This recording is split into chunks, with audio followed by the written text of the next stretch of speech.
Bonjour et bienvenue sur la chaîne de Maître Phare Tarot. Ici Nancy qui vous accueille pour une toute nouvelle vidéo. Aujourd'hui, le sujet traité sera l'analyse astrologique par rapport à cette pleine lune du 3 juillet 2023. Au Québec, elle aura lieu à 7h38 du matin. Cette pleine lune va être toute belle, toute ronde, toute brillante dans le ciel en espérant que ce soit un ciel dégagé pour nous les Québécois. Si vous êtes sur le fuseau horaire de la France ou au moins pour vous donner un référent, alors la pleine lune aura lieu toujours le 3 juillet à 1h38 de l'après-midi si vous êtes sur le fuseau horaire de la France. Sinon, c'est un référent, vous pouvez faire le calcul selon le nombre d'heures entre vous et la France. Alors, cette pleine lune, c'est une opposition comme toujours entre le soleil et la lune. Le soleil est en Cancer. Il est toujours en conjonction avec ce Mercure. Pourquoi je dis toujours? C'est que j'ai fait la vidéo de Neptune rétrograde juste avant et le soleil était en parfaite conjonction avec Mercure. Et petit clin d'œil, Neptune commence sa rétrogradation le 30 juin. Alors, quelques jours avant, 4 jours avant, et on a toujours une conjonction entre Mercure et le Soleil. Qu'est-ce que c'est cette conjonction-là? Ensuite, je vais positionner ma lune. Ben, c'est deux énergies qui vont s'allier, qui vont se mélanger pour nous envoyer une énergie transformation plus amplifiée parce qu'on a les deux ensemble. Et là, la conjonction, c'est le Soleil et Mercure. Le Soleil, c'est tout le côté de l'identité, qui je suis, comment je me présente par rapport aux autres. Et ce Soleil, vu qu'il est en Cancer, il va montrer une partie de lui plus sensible, plus émotive, plus près de ses sentiments. Alors, c'est un soleil qui est plus doux, qui est plus harmonieux, qui est plus connecté à ses émotions. Et pour lui, ce qui est important, c'est sa famille, c'est le foyer, c'est ses proches, c'est ce qui compte pour lui. Alors, le soleil, c'est ça qui va faire briller. Qu'est-ce qui est important pour moi? Point de vue sensibilité, point de vue émotion, qu'est-ce qui vient me chercher? Et Mercure, c'est la communication. Alors, comment je vais transmettre, comment je vais dire aux autres ce qui est important pour moi par rapport à ma sensibilité, par rapport à mon noyau, par rapport à mon foyer. Donc, ça tourne autour de ça, ce début de pleine lune. Et là, tout de suite, on va aller placer notre lune qui est en opposition directe. Alors, elle se trouve dans le signe du Capricorne pour sa part. Alors, elle est dans le même signe que Pluton rétrograde et la Lune, elle est à 11 degrés 19 minutes, tout comme le Soleil à 11 degrés 19 minutes à l'opposé dans le signe du Cancer. Une Lune dans le Capricorne, ça ressemble à quoi? Donc, c'est une Lune qui a des intuitions qui sont tournées vers les ambitions, vers les projets, vers les buts à atteindre. Alors, je vais avoir des intuitions de qu'est-ce que je devrais faire, comment je devrais m'y prendre pour atteindre mes objectifs. Donc, atteindre mes objectifs, oui, mais le soleil, lui, il rappelle que ce qui est important pour lui, c'est quand même le noyau familial. Donc, comment je vais faire pour atteindre mes objectifs, pour être encore mieux dans mon noyau familial? Donc, en respectant mon côté sensible aussi, toute cette sensibilité, cette émotivité-là, c'est important qui parfois nous amène du brouillard. Mais la Lune, elle est vraiment en Capricorne. Donc, des fois, ça sera peut-être pas clair. Peut-être que ça va être un peu des défis de venir arrimer autant nos buts à atteindre que incorporer notre famille là-dedans, notre important là-dedans. Mais c'est ce qui est à rechercher pendant cette pleine lune. Quoi vous dire de plus? Donc, regardons les aspects qui touchent à cette pleine lune. Je vous amène tout de suite sur la deuxième carte. C'est la carte où on voit ce beau triangle avec un sextile, un trigone et deux oppositions. La première, c'est celle entre la Lune et le Soleil, donc je ne m'attarde pas plus longtemps, mais la Lune est aussi en opposition avec Mercure. Ben oui, parce que Mercure est en conjonction avec le Soleil en Cancer. Alors la Lune se dit, j'ai des intuitions, ok, je comprends que ce qui est important, c'est la famille, je comprends qu'on va protéger, je comprends que ça fait beaucoup d'émotions, tout ça, ça vient nous chercher, ça nous met à l'envers parfois. Et là, la Lune, avec son intuition, essaye de prendre sa place. Puis on a la communication aussi au travers de tout ça. Donc, communication et intuition, des fois, ça ne va pas toujours dans le même sens. Ils ne parlent pas toujours de la même façon. Alors, on a une opposition entre les intuitions et la communication. Donc, des fois, on va ressentir des choses, mais on ne saura pas trop pourquoi on le ressent. On aura l'impression que c'est peut-être pas nécessairement vrai.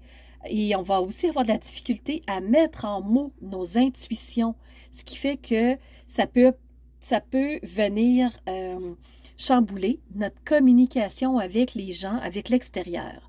Mais c'est un défi, c'est des choses qu'on a à surmonter. Maintenant, les bonnes énergies, je commence avec le sextile, qui est une belle énergie positive. Elle se situe entre la conjonction Soleil-Mercure et Jupiter. Alors, Jupiter, qui est dans le signe du Taureau, donc c'est un signe de sécurité. Ce qui est important, c'est d'être en sécurité dans tous les aspects, autant matériel, professionnel, relationnel, intime. Et là, Jupiter va venir se mettre de la partie pour faire croître ce bien-être-là. Par rapport à quoi? Par rapport à notre famille, par rapport à notre noyau, par rapport à ce qui est important pour nous. Donc, on va mettre de l'emphase encore plus sur ce qui est important pour soi. Et la dernière énergie de ce triangle-là, c'est entre Jupiter et la Lune. Donc, faire croître aussi nos intuitions pour comprendre ce qui est vraiment important, pour qu'on arrête de douter. Oui, ce qu'on ressent, c'est vrai. Oui, c'est un message direct et on peut en tenir compte. Alors, Jupiter va venir donner son petit coup de pouce autant au Soleil qu'à la Lune pour que les deux réussissent à se parler en toute harmonie. Ça va venir dissoudre un peu l'opposition entre les deux. Ça va venir ramollir, je vous dirais. Donc, ça va faciliter les choses. Je reviens à ma carte générale. Pourquoi? Parce que je veux faire un arrêt sur image sur le quinconce. Donc, le quinconce se situe entre Mars à 25 degrés 46 minutes. Lui, il est en Lion, ce Mars. Donc, une action dans un signe de feu. Alors, c'est une action qui bouge, c'est une action qui prend mille et une directions. Alors, on fonce, on fonce, on fonce. Les barrières sont toutes ouvertes. Alors, c'est sûr que Mars est à plein régime dans l'action. Et là, il est en quinconce avec Neptune, qui est dans le signe du Poisson. Neptune qui vient de rentrer rétrograde le 30 juin. Et qu'est-ce que c'est un quinconce? Ben, beaucoup d'astrologues vont dire que c'est une énergie ambiguë. Ambiguë, pourquoi? Parce qu'on ne sait pas la direction que ça va prendre.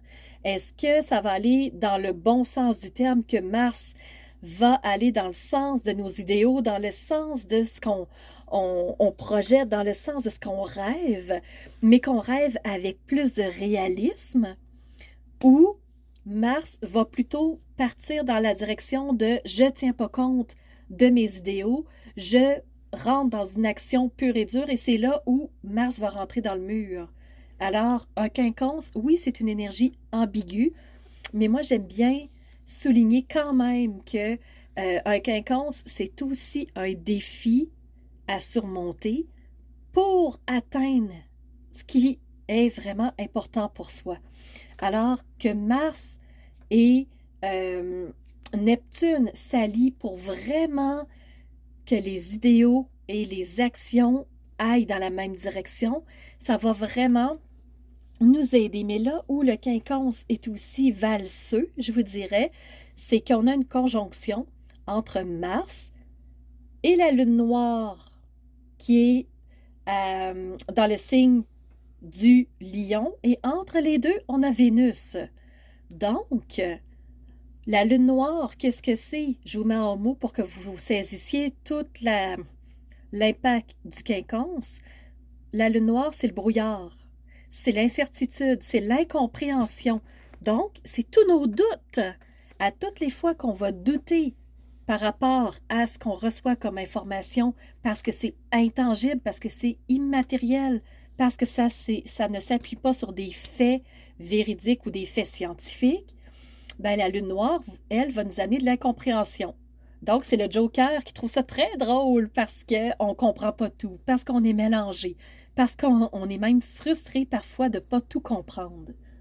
Et on a aussi Vénus entre l'action et le brouillard qui dit « Mais si on écoutait ce qu'on aime vraiment, ce qui nous fait vibrer, c'est vraiment la Vénus, elle, qui fait vibrer nos cordes sensibles, qui fait vibrer notre émotivité, qui fait pulser notre cœur. » Donc, c'est elle qui dit « Écoute, il y a quelque chose d'important et le soleil est branché à notre important. Ici, dans la pleine lune, c'est notre côté famille, c'est notre côté noyau, c'est notre côté... je reviens à mes fondations. Alors, la lune, pas la lune, mais la Vénus, elle est entre l'action qui est Mars et la lune noire qui est le brouillard. Et elle dit, écoute, reviens à ce qui est important pour toi et mets plus de réalisme par rapport à cette Neptune. Et ensemble, avec Neptune et toi, Mars, vous allez pouvoir faire des actions beaucoup plus en cohérence. Alors, moi, c'est la façon que je l'interprète. Vous me direz en commentaire si ça vous plaît, si ça vous rejoint. Mais sincèrement, moi, je pense que ça va aller dans ces eaux-là et chacun va des fois tirer un peu plus sur la couverture. C'est ce qui fait que ça va déstabiliser peut-être un peu plus. Mais, somme toute, il y a des beaux rapprochements à faire. Il y a des belles actions, il y a des belles prises de conscience qui s'en viennent et j'ai hâte de voir ce que vous allez m'écrire en commentaire. Je vous mentionne aussi que les 12 signes ont été tournés. Ils vont sortir sous peu, donc restez bien à l'affût. Ils s'en viennent sur YouTube, sur les réseaux sociaux. Alors là-dessus, ça me fait très plaisir de vous partager toutes ces vidéos. N'hésitez pas à liker pour me dire que vous aimez. Ça m'encourage toujours plus à en faire. Plus j'ai d'appréciation, plus c'est facile pour moi de dire on aime ce que je fais, on m'encourage et peut-être même qu'on a hâte que d'autres choses sortent sur ma chaîne. Donc, ça m'encourage toujours. Commentaires, ça me fait plaisir. Je réagis toujours et je vous réponds. Et surtout, abonnez-vous. C'est toujours plaisant de voir qu'on se rassemble avec des gens qui nous comprennent, qui nous font du bien. Et sur cette chaîne-ci, le but n'est certes pas de critiquer quelqu'un, jamais. C'est de vous soutenir, c'est de vous accompagner, c'est de vous encadrer. C'est mon côté cancer qui ressort. Alors sincèrement, plus il y a d'abonnés, plus ça me fait plaisir parce que plus je ressens qu'on bâtit une communauté ensemble. Alors marchons ensemble.